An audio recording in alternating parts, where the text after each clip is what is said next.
15년 전의 이야기다. 내 고향에는 작은 석회동굴이 있다. 농가 산밖에 없는 총구석이었기 때문에 마을 사람들도 그 석회동굴을 기반으로 관광사업을 일으키려 노력했었다고 한다. 하지만 작은 문제로 인해 반쯤 개발하다가 그대로 방치하게 되었던 터였다. 그건 어쩔 수 없는 일이지. 이런저런 복잡한 사정이 얽혀 있었을 것이다.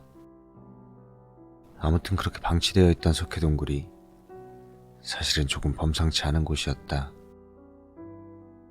동굴이니까 미로 같은 내부 구조는 당연한 것이지만 그보다 특이한 건 입구에서 10m 정도 들어가면 나오게 되는 넓은 공간이었다. 사방 25m 정도 되는 공간이 뻥 뚫려 있었고 천장에 있는 둥근 구멍에서는 따스한 햇빛이 쏟아진다.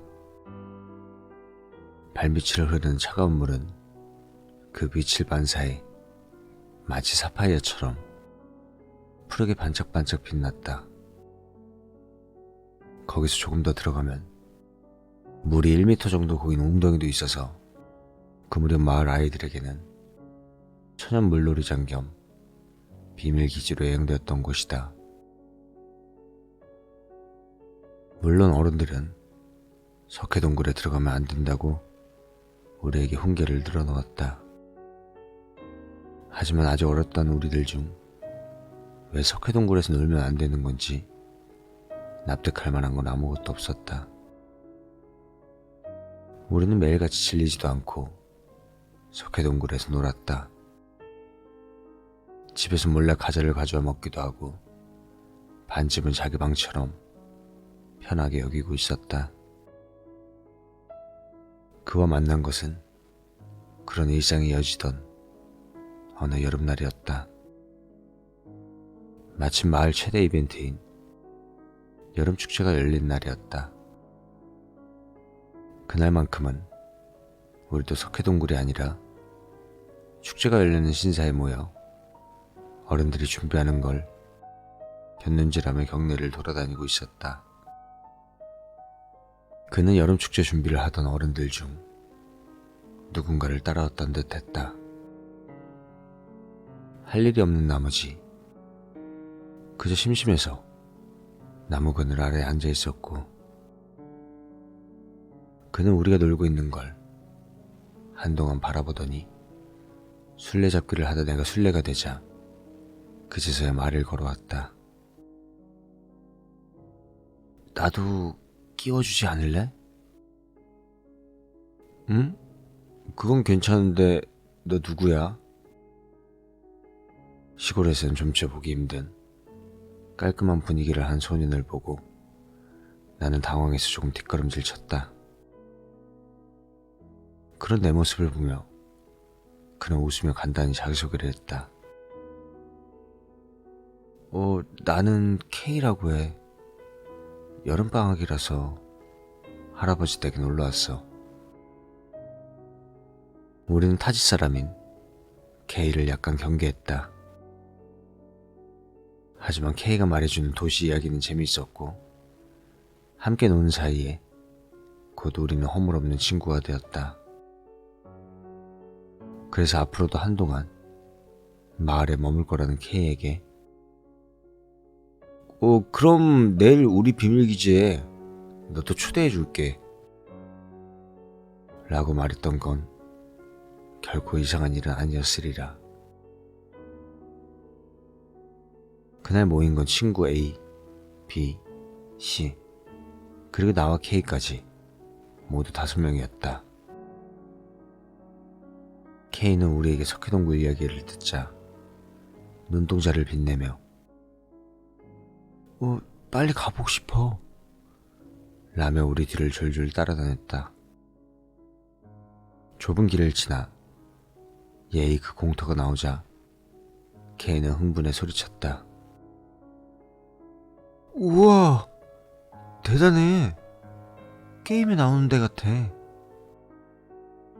그렇게 신나하는 모습을 보니 우리도 왠지 모르게 의기양양해졌다. K에게 안쪽에는 물웅덩이가 있다고 알려주자 K는 가져온 수영복으로 갈아입고 푸르게 빛나는 웅덩이에 뛰어들었다. 우리도 뒤따라 들어가 다들 물놀이장에 온 것처럼 물을 마구 뿌려대며 시간도 잊고 떠들며 놀았다. 한동안 즐겁게 놀고 나니 배가 고파졌다. C랑 K는 남겨두고 나머지 셋이 집에 가 간식을 가져오기로 했다. 집에 들렀다가 다시 동굴에 모이기까지는 그로부터 20분 정도가 걸렸던 것 같다. 나는 칼피스를 물통에 담고 과자를 챙겨서 A, B랑 같이 동굴로 향했다.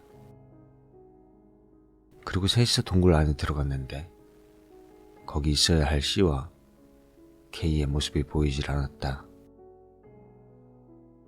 처음에는 C와 K가 같이 장난을 치려 숨어있는 거라고 생각해 바위 뒤는 안쪽 깊은 구멍을 들여다보기도 했지만 두 사람의 기척조차 느껴지질 않았다. 슬슬 초조해진 마음에 뭔가 위험한 일이라도 일어난 게 아닌가 하는 그런 생각이 들 무렵 방금 전까지 우리가 헤엄쳤던 물웅덩이 표면에 작은 거품들이 보글보글 올라오기 시작했다. A와 B도 그걸 알아차렸고 우리는 아무 말 없이 멍하니 그 거품을 바라보았다. 한동안 그 거품을 바라보고 있자 서서히 거품은 작아지더니 이윽고 사라졌다. 도대체 뭔가 싶은 생각이 친구들과 눈을 마주친다. 그 순간 방금 전 거품이 올라왔던 곳에서 축구공 같은 둥근 물체가 소리 없이 떠올랐다. 순간 얼어붙었지만 곧 그게 축구공이 아니라 사람 머리라는 걸 알아차렸다. 본 적 있는 그 긴 머리는 틀림없이 도시에서 왔던 그 소년 K였다. 야, K, 너 괜찮아? C가 안 보여. 너 혹시 C 어디 갔는지 알아? 아니, 우선 이리로 좀 나와봐. 우리는 K에게 말을 걸었다. 하지만 물에 떠오른 그 머리는 좀처럼 우리 쪽을 보려 하지 않는다. 그러자 A는 화가 치밀었는지 야, 너 무시하지 말라고 라며 소리를 지르고 수면에 떠오른 머리를 향해 작은 돌멩이를 던졌다. 야, 기다려. 뭐 하는 짓이야? 돌을 던지기 직전 나와 B가 A에게 외쳤지만 A를 막을 순 없었다. 돌은 곧바로 날아가 작은 소리를 내고 수면으로 떨어졌다. 다행히 돌이 머리에 맞지는 않았지만 꽤 근처에 떨어진 탓에 물이 튀었다. 위험하잖아. 맞으면 어쩌려고 그래. 우리가 A를 질책하자 A는 낙담한 듯한 모습으로 그치만 이라고 중얼거렸다. 문득 수면 쪽을 보자 분명 거기에 있던 머리가 어느새인가 사라진 후였다. 야, 저기. 내가 소리를 내려던 순간 안쪽으로 이어진 석회동굴 안에서 자박자박 하는 소리가 들려왔다. 젖은 장화를 신고 걷는 듯한 소리가 동굴벽에 울리며 들려왔다. 작은 소리였기에 말다툼을 하고 있던 A와 B는 아직 알아차리지 못한 듯했다. 어찌된 영문인지 소리가 들려오는 안쪽 어두운 구멍에서 눈을 뗄 수가 없었다. 나는 무의식 중에 조금씩 뒷걸음질 쳤다. 그런 사이 A랑 B도 내 모습이 이상한 걸 깨달았는지 마치 얼싸하는 것처럼 서로를 부여잡고 소리나는 쪽을 보고 있었다. 안쪽으로 이어진 길에서는 자박자박하는 기분 나쁜 소리가 계속 이어졌다. 서서히 가까워지는 것인지 소리도 점점 커진다. 큰 소리를 지르며 도망치고 싶다는 생각도 있었지만 왠지 모르게 소리를 지르며 위험하다는 생각이 들어 그것도 못할 일이었다. 어느새 우리는 물가에 몰려 있었다. 자박자박하는 소리는 더욱더 가까워온다. 그리고 그 순간 물에 젖은 바위 때문에 미끄러져 비가 엉덩방아를 찧었다. 그제 정신을 차리고 우리는 도망치자라고 외치며 온 힘을 다해 뛰기 시작했다. 기분 나쁜 소리가 들려오는 안쪽 구멍의 반대편 출구를 향해 한눈도 안 팔고 정신없이 달려 출구까지는 얼마 안 남았을 무렵이었다. 우린 세 번째 충격을 받았다.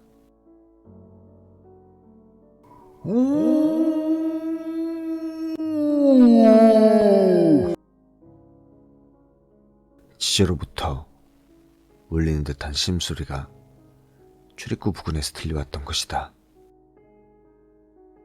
이젠 출구로 도망칠 수도 없다. 안으로 들어가자니 그런 기분 나쁜 곳에 다시 가고 싶지도 않았다.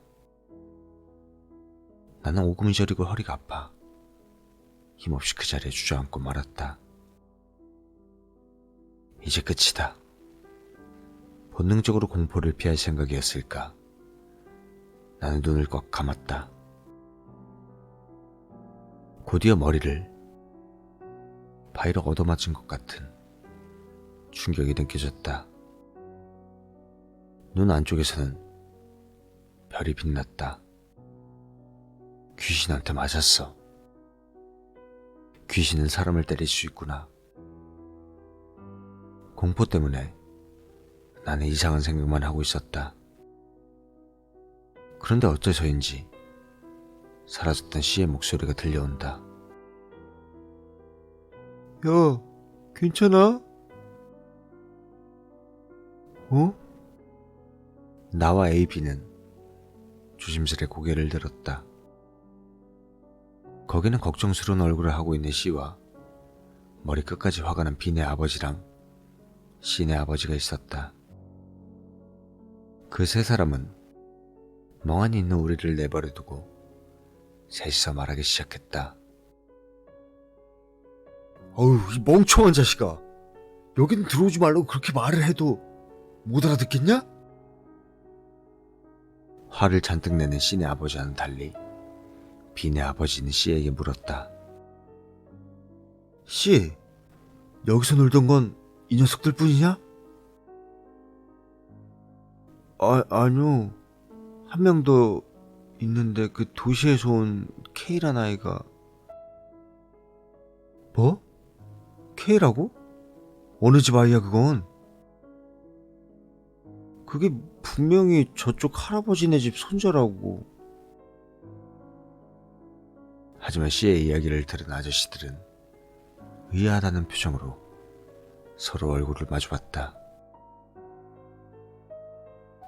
그 집 할아버지는 얼마 전에 입원해서 그 집에는 아무도 없는데? 우리는 할 말을 잃었다. 그럼 우리는 도대체 누구랑 놀았다는 것인가? 우선 우리가 좀 찾아보고 할 테니까 너는 집에 먼저 가거라. 의문의 답을 찾을 시간도 없이 우리는 B네 아버지의 등살에 떠밀려 집으로 돌아갔다. 집에 돌아와서는 무엇을 할 기력도 없어 그저 에어컨을 틀어놓고 멍하니 누워 있었다. 아버지가 집에 돌아온 건 해질녘이었다. 얼굴이 불그락부르락해서 내 방에 뛰어들어온 아버지는 "어휴, 이 바보 같은 놈이!" 이라며 소리치고 나를 때렸다. 평상시에 온화한 아버지에게 맞은 것에 놀라 나는 아픈 줄도 몰랐다. 멍하니 아버지를 올려보고 있자 아버지는 한숨을 쉬고 조용히 말하기 시작했다. 저긴 말이다. 예로부터 그리 좋은 소문이 있는 곳이 아니었어. 사람이 사라지거나 상처를 입는다는 이야기도 많았고, 저곳을 개발한다는 이야기가 나왔을 때도 마을에서는 반대했지만 시에서 억지로 밀어붙인 거고, 나는 전혀 몰랐던 이야기였다. 그래서 착공은 하게 됐지만 아니나 다를까 사고가 계속 일어났지. 그래서 개발도 중단된 거야. 너희들이 같이 놀았던 아이가 누구인지는 아버지도 모른단다. 하지만 더는 그 석회동굴에 들어가지 말거라. 더 이상 아버지를 걱정시키지 말아줘. 진지한 아버지의 모습에 난 어딘지 모르게 미안한 마음이 들어 2번 다시 그 동굴에 가지 않겠다고 약속했다. 그건 A, B, C도 마찬가지였던 건지 우리는 그 사건 이후 석회동굴 이야기는 입에도 담지 않게 되었다. 사라진 소년에 관해서도 마찬가지였다. 누군가 그 할아버지네 집에서 살았던 흔적이 없었고 결국 우리가 집단으로 환상이라도 본 게 아니냐는 그런 이야기가 되어버렸다. 어른이 된 후 술자리에서 동네 어르신들에게 은근슬쩍 그 동굴에 관해 물어본 적이 있었지만 천연 감옥으로 썼다는 이야기나 전쟁 중에 방공호였다는 둥 이런저런 이야기만 있을 뿐 무엇이 진상인지는 알 수 없었다. 나는 2번 다시 그 동굴에 들어가지 않을 생각이다. 그 자박자박하는 소리를 듣고 싶지도 않을 뿐더러 왠지 그 동굴 안에서 K가 아직도 그때 그 모습 그대로 우리를 기다리고 있지 않을까 하는 생각이 들기 때문이다.